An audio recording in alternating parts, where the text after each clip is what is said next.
Alright, so here's my brew day.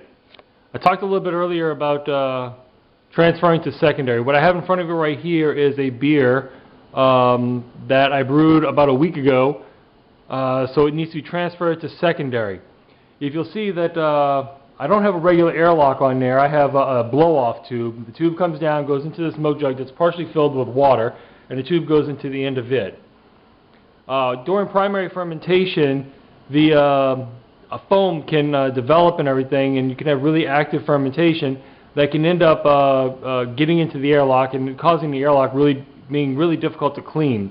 It can also let germs and bacteria in through the foam.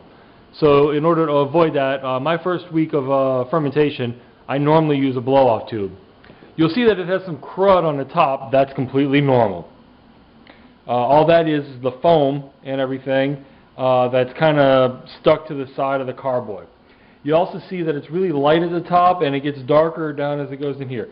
What's happening is that during fermentation, some things are falling out of suspension, some proteins and things of that nature. Not really sure if you can see it, but there's some stuff falling right there. Probably see more of a reflection than anything. The other thing is that you'll have what's down at the bottom, which is called trub. And what this is right here is it's yeast. And it's just other things that fell out of suspension. From when you were boiling and everything, some of the grains and everything that did get out of the bag, or some of the hops and everything, those things will just fall out of suspension and they'll be down here in the bottom. So what I'm going to want to do is I'm going to transfer the beer from the primary carboy down to my secondary carboy down here. But the first thing I have to do with this is I have to clean it and sanitize it.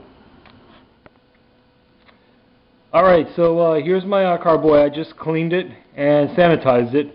You'll notice that there's some foam in there. That's from the sanitizer. It's completely normal and not a problem.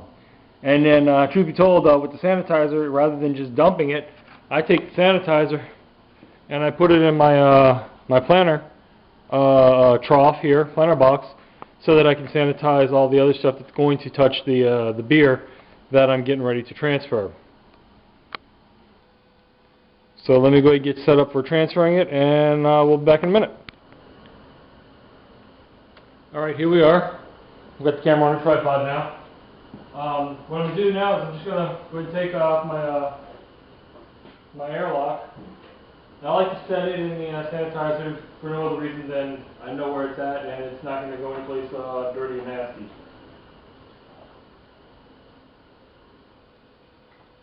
Pull my auto siphon with the hose attached out of the sanitizer. And since I'm doing all this in the garage, I do want to try and contain where the liquid is going.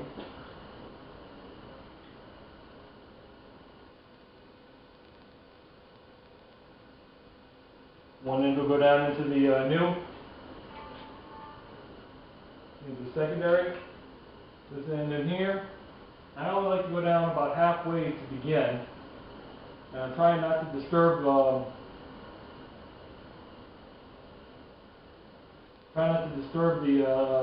beer as much as possible. Like I said, with the auto siphon, all you do is just literally pump it. And once you start pumping, it starts to siphon. And then you just let it go. And as it's going down and everything, eventually I will end up pushing this down some more so that I'm picking up liquid that's close to the bottom. But I want to try not to disturb this trub down at the bottom down here, and I don't really want to set that up into secondary. The biggest reason I secondary is so that the beer is clearer when I'm drinking it. It would taste fine with this haze and everything, but it just doesn't have a really good crisp appearance. And I prefer for it to have a better appearance than a not so good appearance. I'm not 100% successful with that. It's my beer, I like it. If someone who's drinking it doesn't like it, they can go get a Bud Light.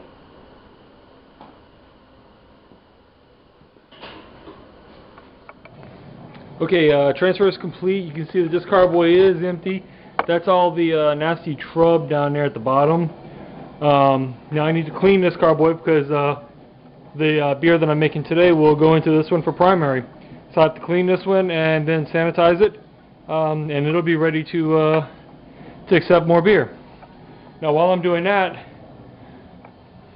I've gone ahead and I've lit the fire on my boil kettle. I have 2.5 gallons of water in there. I'm bringing that up to 150 degrees while I clean and sanitize this carboy.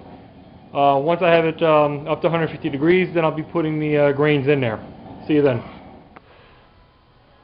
Alright, so we're back.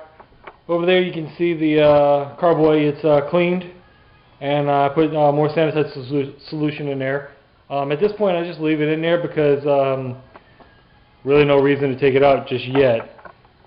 Over here I've heated the water, and right now I'm sitting at 154 degrees. So I've just turned the heat down and everything. And at this point I'm going to go ahead and I'm going to add the grains that need to steep for 30 minutes. I've taken them out of the plastic bag and I put them into my paint strainer bag here, and it's as easy as 1, 2, 3. Just put it in there. I want to let the grains kind of settle down in there, and I just want to shake them up a little bit like you're making a tea or something. And then I use my clamp here, just clamp it in place, that way the whole bag doesn't fall inside. Now in my setup I have a little regulator with a needle valve that allows me to control my flame. So I'm just turning my flame way down right now, and I'm going to let that sit and steep for 30 minutes. Now you may want to ask the question, how do I know everything that I'm doing, and how do I follow the recipe?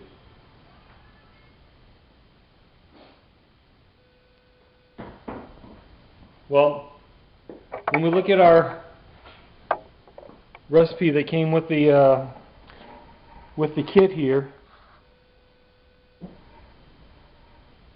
over here is all the ingredients, all the malts that we're using. And you can see by a couple of these where it says steep, that's what's in the bags right now. These two LMEs, which is liquid malt extract, that's what's in the malt bucket. Right here we have our hops, and I have 3 different types of hops, but in 4 separate packets. I hope this is focusing. But you have your hop schedule, and your first one goes in at 60 minutes. So after I add the LME, my liquid malt extract, I'll bring it up to a boil. Once it's boiling, I start my timer at 60 minutes. I go ahead and I put in that Chinook for 60 minutes. 30 minutes later is 1 ounce of Pearl, and then I'll add it, and it'll go in after for 30 minutes. And then at 20 minutes left to my boil, that's when I put in my Cascade, and then in the last 10 minutes more Cascade. And that's how you follow the hop recipe, or the hop schedule.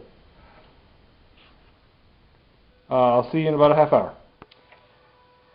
Okay, so here's our pot. We finished with the grain steep. I took the grains out, got all the excess liquid out of it. I then took the malt that's in the bucket and put it into the kettle. Before doing that, I turned the fire off, so there's no flame right now whatsoever. After doing that, you thoroughly stir it, make sure that all the malt is completely dissolved into the rest of the wort, into the liquid itself, so that when you turn the fire back on, the sugars in it and everything, that they're not in, like they're still syrup form and everything, and be down on the bottom where it'll caramelize. That'll cause a lot of bad flavors in your beer. So I'm going to go ahead and turn the fire back on and bring it back up to a boil. See you in a minute.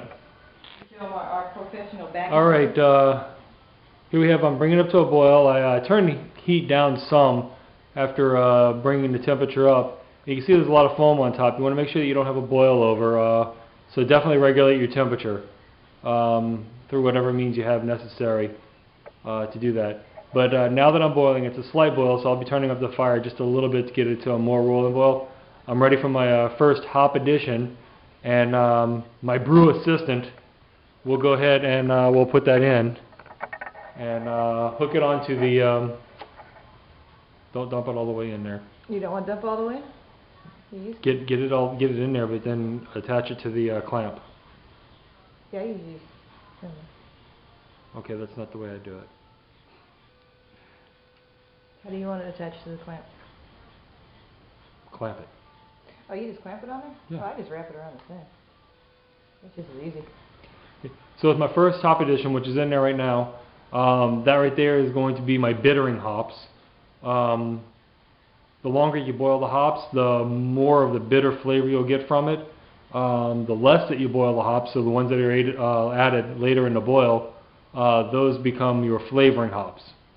And I'll see you when I get to that point. Alright, so we finished with the boil and everything.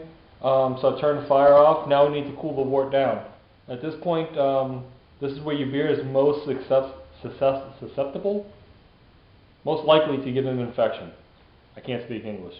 It's my New Orleans education. So I want to cool it down as quickly as possible. Be careful, don't burn yourself. I've already filled this tub with ice. Just setting it in place. Now I'm going to go ahead and around the edges of it, put in more ice. Make sure that I don't get any ice in the wort, because I don't want to contaminate it with the ice.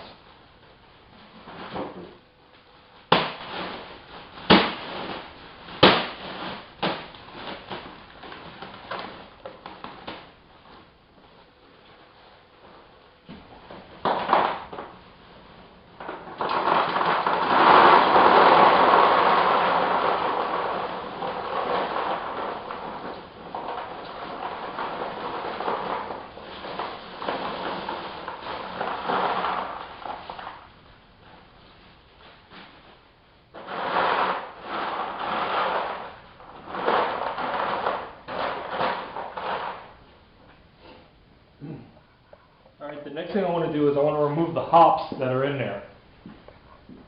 So I've got my tongs. My tongs are sitting in the sanitizing solution. Now remember, anything that's going to touch the wort after boiling has to be sanitized.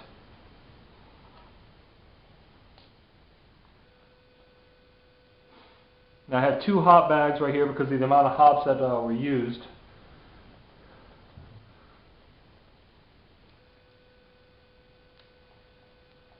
And I just want to get all that hoppy goodness out of here.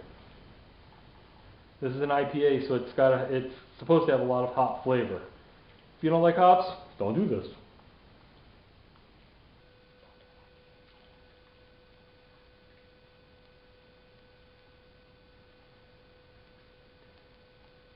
Now when I removed the grains, I did the same thing, getting all the water out of the grains.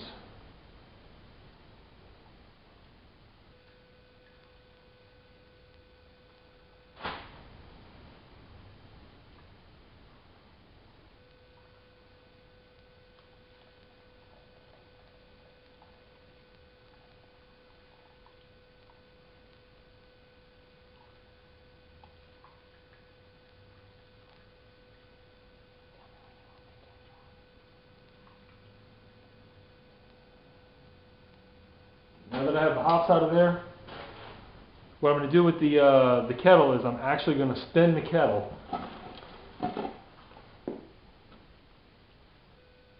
Hopefully without burning myself. And just that movement right there, you can see the amount of steam has increased. It's going to help cool the beer down, or wort down, quickly. Once it's cooled down, we'll be back.